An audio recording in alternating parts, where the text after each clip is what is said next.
One of the biggest hurdles in the home buying process is not having the credit score needed to qualify for a mortgage.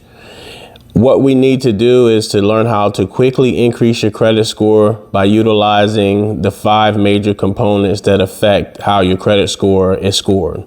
Hi, I'm Kevin Jefferson, the People's Lender, NMLS number 1433853. So there's 5 components that go into your actual credit score.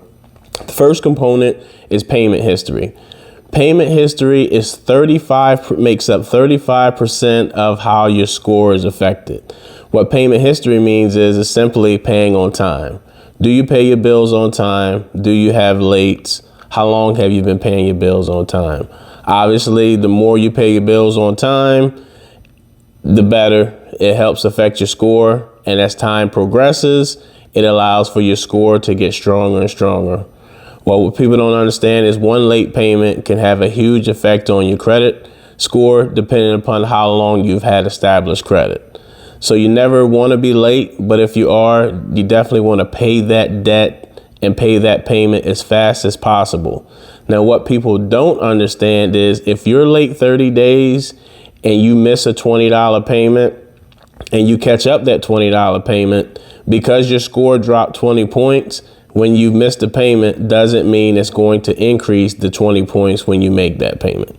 So the amount owed makes up 30% of how your credit score is scored.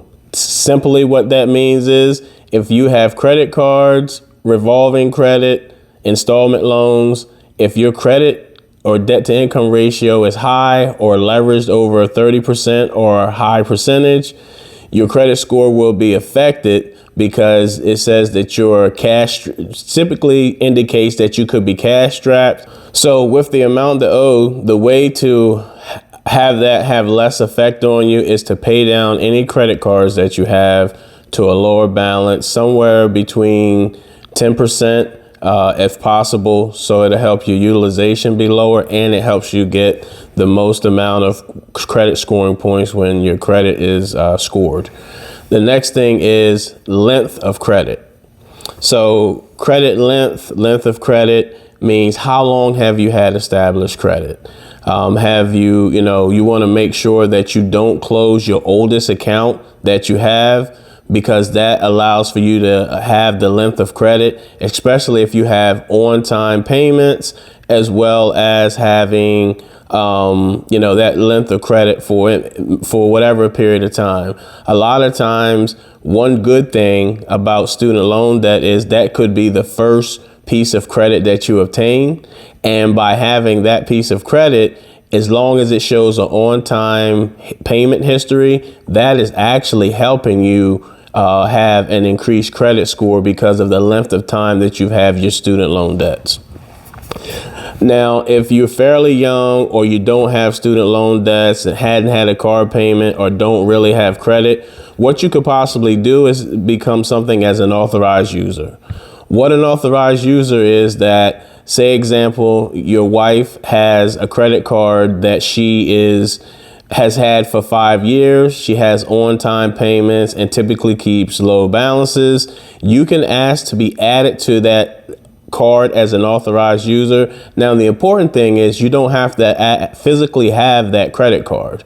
If you go on there and she has a long history and on-time payments as well as a low balance, you get that history that she has, and it instantly gives you length of credit, and it should instantly boost your credit score. Now, you do have to call in. You do have to give them your name and social security number, but you don't have to have a physical card.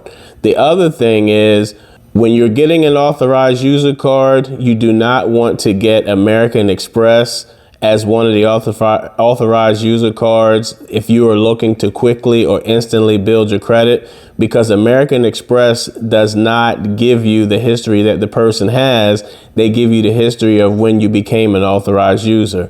The American Express limit may lower your credit utilization, which will help increase your score. However, you won't get the benefit of that person having the card for 3, 4, 5 years and on-time payments. However, it can help affect your credit score and help you establish more credit, as well as increasing your credit score without actually having the length of time. Since we're speaking about credit cards, let's go in the next component of your credit score, which is credit mix.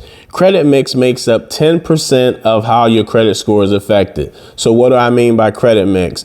The creditors like to see, and the credit agencies like to see, revolving credit, installment payments. Revolving credit is a credit card. Installment, an example of an installment payment is a card payment. Having a mix of credit showing, hey, I can make on-time payments of $500 card payments on time, as well as using my credit card and making $35 a month payments on time. Though the credit mix, along with the length of time, definitely helps you increase your credit score.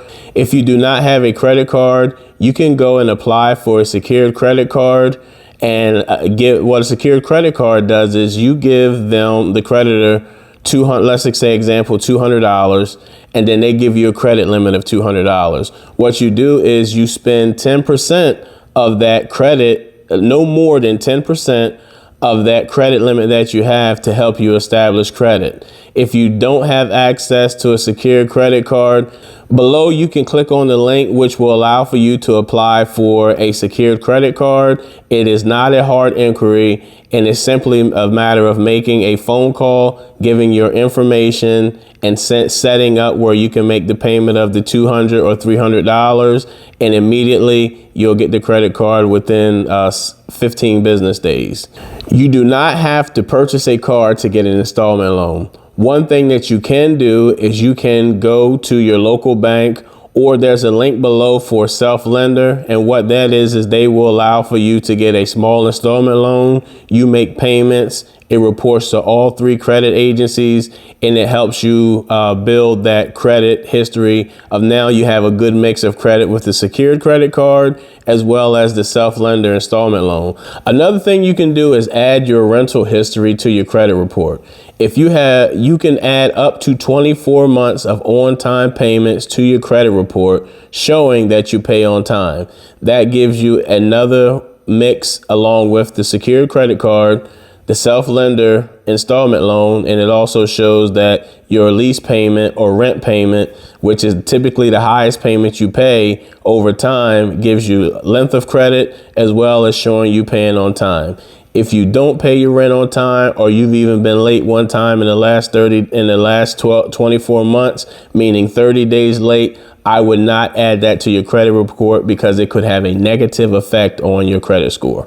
The next component to how your credit score is affected is inquiries. Some people say inquiries, some say inquiries. Tomato, tomato. However, it's the same thing, and it has an effect of 10% on your credit score.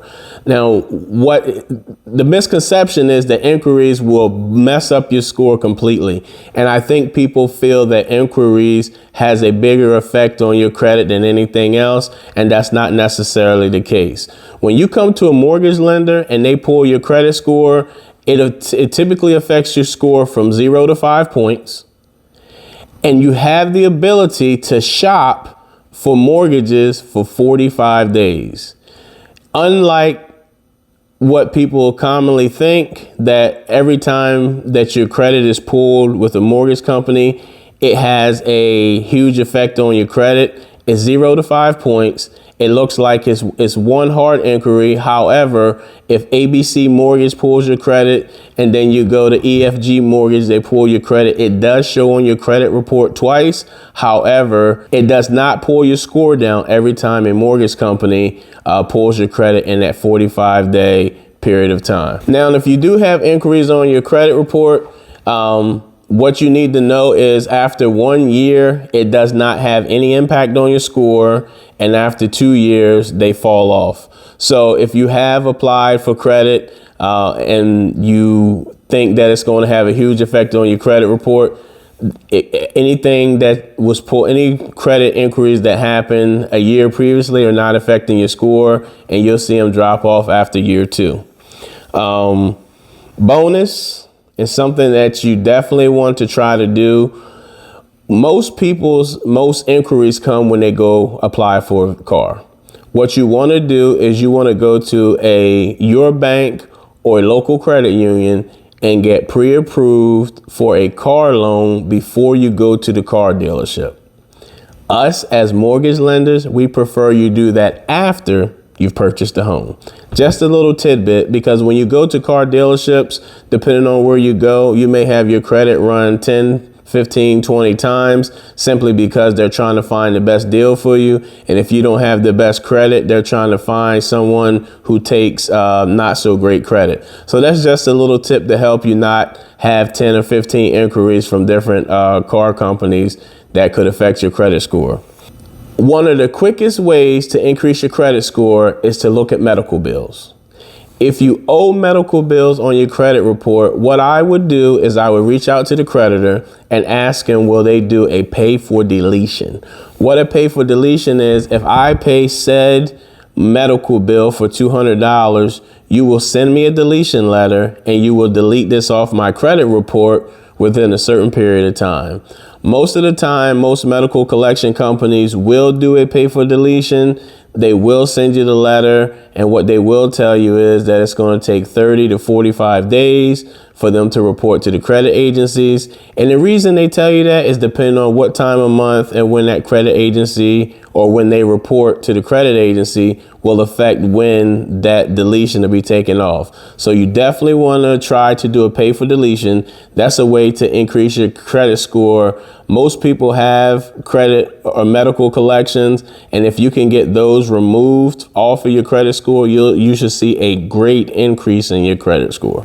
So what you want to do to begin this process of quickly increasing your credit score is you want to go to annualcreditreport.com. The link will definitely be below. You want to go to annualcreditreport.com, pull your credit report. Now what you'll have to do is pull them from all 3 credit bureaus, and you'll get a copy, and you want to make sure that the information on there is accurate and it's yours.